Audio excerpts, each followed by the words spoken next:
दोस्तों फिलहाल हवस के इस चक्रव्यूह में फंसकर मोनू की जान चली गई है। सुनीता और मनोज जेल चले गए हैं, लेकिन चढ़ती जवानी और हवस की इस कहानी से हमें 3 बातें सीखने को मिलती हैं।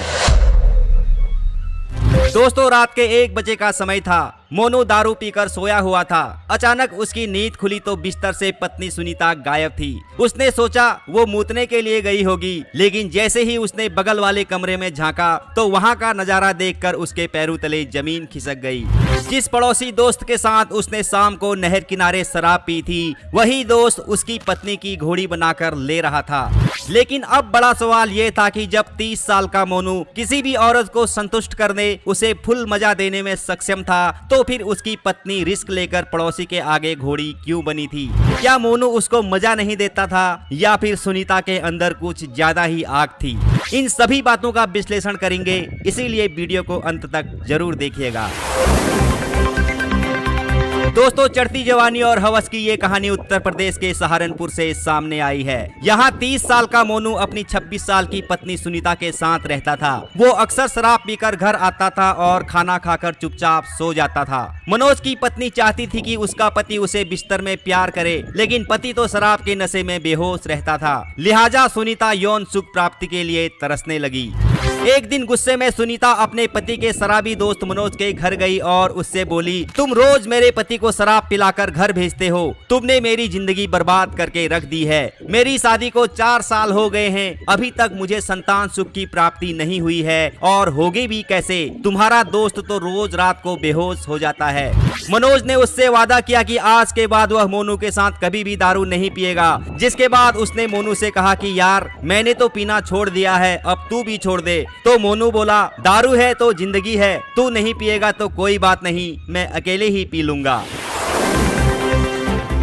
2 हफ्ते बाद मनोज एक दिन मोनू के घर गया तो मोनू दारू लेने ठेके पर गया था। उसने सुनीता से पूछा, भाभी जी 15 दिन हो गए हैं, मैंने एक भी दिन मोनू के साथ दारू नहीं पी, अब तो तुम्हारा सब कुछ ठीक चल रहा होगा। तो सुनीता रोने लगी। मनोज उसे चुप कराते हुए उसके आंसू पोंछने लगा।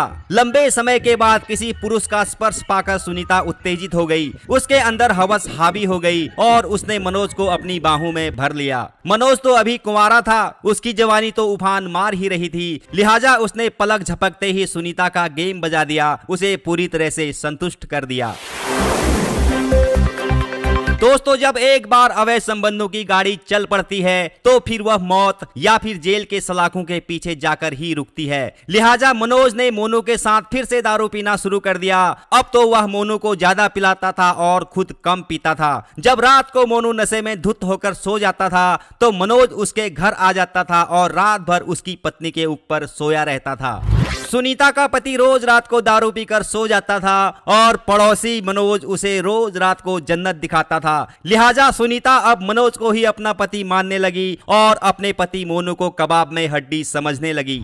अब ये दोनों मोनू को रास्ते से हटाकर शादी करना चाहते थे। तभी एक दिन इन दोनों को रात में मोनू ने करते हुए रंगे हाथों पकड़ लिया तो मोनू इसका विरोध करने लगा। ये दोनों तो मोनू को पहले से ही रास्ते से हटाना चाहते थे, अब तो उसने इन्हें देख भी लिया था। सुबह होते ही मोनू ये बात सबको बता देता, इसीलिए इन दोनों ने मोनू को दबोच लिया और चुन्नी से गला घोंटकर उसकी हत्या कर दी। फिर उसके शव को रातों रात नहर किनारे फेंक दिया। सुबह हुई तो मोनू की पत्नी ने अपने पति की गुमशुदगी की रिपोर्ट लिखाते हुए 4 लोगों को नामजद कराया। लेकिन सुनीता की ओवर एक्टिंग देखकर पुलिस को शक हुआ तो पुलिस ने सबसे पहले उसी की कॉल डिटेल निकाली तो पता चला कि एक नंबर पर वह लगातार बात करती है। वो नंबर पड़ोस में रहने वाले मनोज का निकला और मनोज हत्या वाले दिन से घर पर नहीं था। लिहाजा पुलिस ने सुनीता के भेल में 2 डंडे लगाए तो उसने हत्याकांड की पूरी कहानी पुलिस को सुना दी, जैसे मैंने आपको सुनाई है।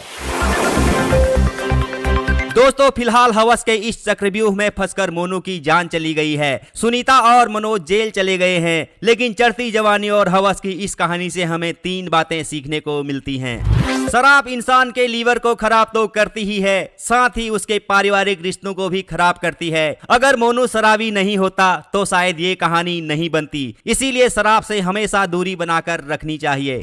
दोस्तों, बहुत सारे लोगों का मानना है कि दुनिया में सबसे ज्यादा मजा संभोग क्रिया में आता है। इसीलिए अपनी पत्नी को संभोग सुख से कभी भी वंचित ना रखें। अगर मोनू अपनी पत्नी का बराबर गेम बजाता रहता तो शायद आज ये कहानी नहीं बनती।